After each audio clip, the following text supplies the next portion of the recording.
So lately, there's been this feeling down your chest that feels like it won't let you do anything. It kind of tells you that you've done too much. It just feels like you are incapable of acting upon anything you think of, right? There's probably something happening that you don't really realize, and it's a little more complicated than most people make it appear. So the feeling I'm really talking about here is burnout. But what is this? Like in simple terms, if you wanted to explain it to someone, how would you say it? Well, for starters, I have to say that I have been going through something these past few months. It's not something I want to talk about right now. I'm just trying to say that I'm in this kind of situation right now and I'm trying to actively fight it. So I'm kind of figuring out the things as I go. So what I've concluded that the issue is, which isn't a shocker, honestly, is something called dopamine addiction, most probably. I'm not a scientist. I'm just a guy making an observation, right? So what is dopamine?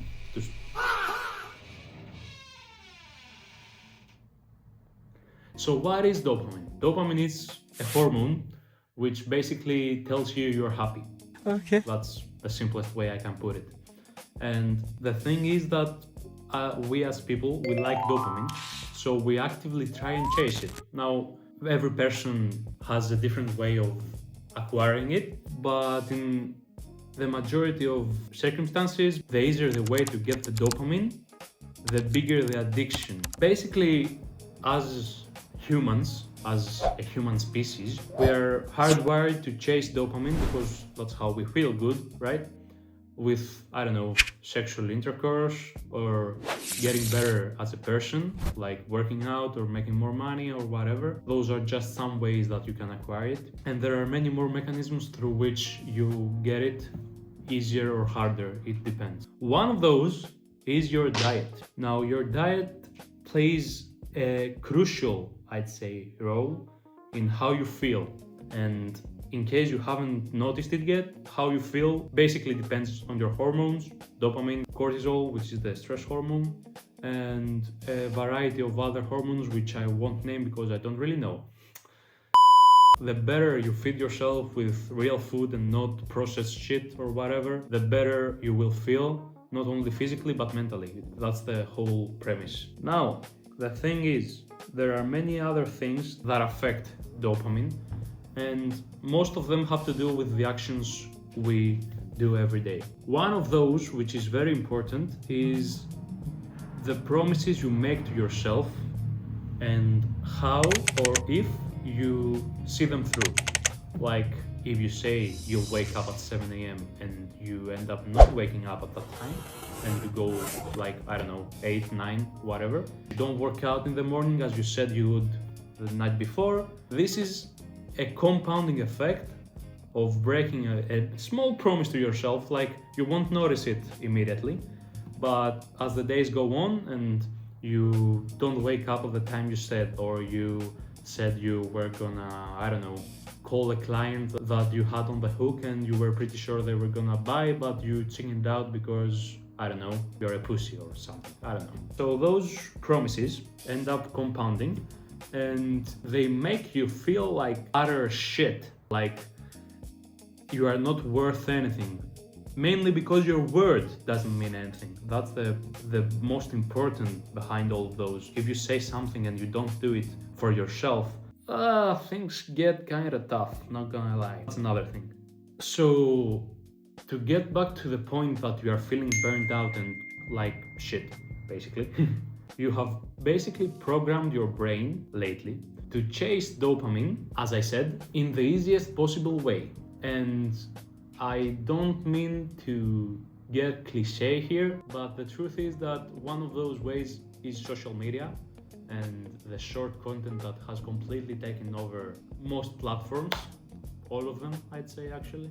And you just feel like you're constantly chasing something. That doesn't only go with shorts, right?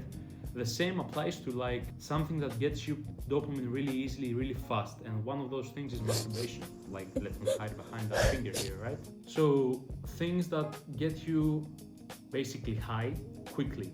One of those things is porn, the other is social media, pleasure food, like when you're feeling down, you're more likely to eat like garbage food, sweets or processed carbs or whatever, doesn't matter. You end up feeling this spike, like imagine a graph, right?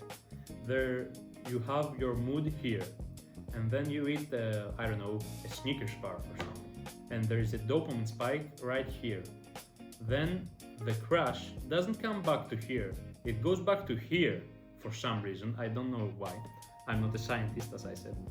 However, that's how things work. And the higher the spike, like you eat a Snickers bar and then you watch a porn movie or whatever, and then you decide to watch a movie instead of working, and you go up and up and up and up, and the higher you go, the lower you will fall, which is shit. So you, in order to be watching me right now, you're probably chasing something like building a business or a personal brand, or just working on yourself in general, in any kind of sector, doesn't matter. This kind of thing gets you excited, right? You're like, hell yeah, we're going after something, it's exciting, there is a lot of dopamine involved, the so-called motivation, let's say. And you start working on it day by day. At first, it's really easy to actually do anything. You wake up the right time, you do the tasks that you put on yourself, and you keep going until you hit like a, how is it called? A plateau. That's how it's called. Well, what most people don't know is that there is a gap. It varies from person to person. However, there is a gap, and it's a pretty significant one, between the first part of the excitement slash like motivation and your discipline boost, I could say, which gets you going and you start really getting into it, and the part where you actually succeed in whatever that you are doing is. And that gap is like it's like nothing. It's like a black hole. It like sucks everything out of you. No, there's no emotions involved, there is no excitement. The only thing that could be inside there is sadness and failure and negative emotions like doubt and anxiety, which all have the purpose of making you stop to conserve your energy or whatever. That's a topic for a different day. So most people fail inside there, and quite reasonably so, right? The thing is that I'm telling you that because if you know about it, like you start working and you're excited, you are at stage 1, okay? And after like 2 weeks or 1 week, whatever, you start feeling this down feeling of, well, if I don't do anything tonight, nothing's gonna happen, right? But it will. It's a compounding kind of effect again. So as I said, if you know about it, you will just like acknowledge that, yeah, I'm in this stage right now.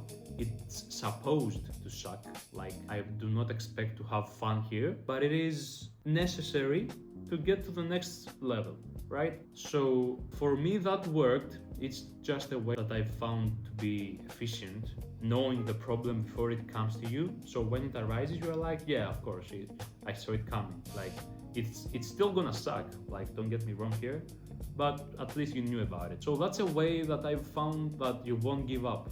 That's a very important point. Now, other ways that I've tried to fight it is by obviously reducing or completely eliminating my quick dopamine sources. One of those is removing social media from my everyday use. I often find myself opening my phone and going into Instagram for absolutely no reason. Like, I didn't have a message or nothing. Even after training, like, I open my phone just to log in for absolutely no reason. So I try to reduce slash stop that, right? The other is making the promises to myself and actually keeping them, because besides the fact that failing to keep those promises damages you, the opposite is also true. Like, if you make a promise and you keep it, you like see yourself differently.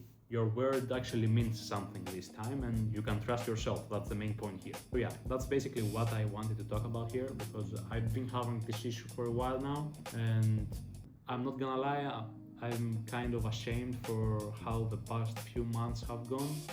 I haven't been able to accomplish anything. I've been completely lazy slash fearful, I guess, yeah, and completely irresponsible with everything, basically. And due to that, I've ended up indulging in activities that produce cheap and fast dopamine, and this has led me to be in an endless cycle of trying to get back on my feet and then falling down again, and trying to do it again and falling down again, and I haven't quite managed to get to the level that I was 3 or 4 months ago, which is terrible. However, it doesn't really matter, because as I've said before, there is no other way, so no matter what happens, I will get back on track. It's just about acknowledging that the path is hard and okay, I'm on a rough stage right now. It's whatever. Okay? That's all. What I want you to keep is, don't worry for the stage that you are in currently. It will pass. As Solomon said, this too shall pass, no matter what it is, and just keep pushing. Not every day is the same. Most days suck, but we'll get there. That's all. Thank you very much. See ya.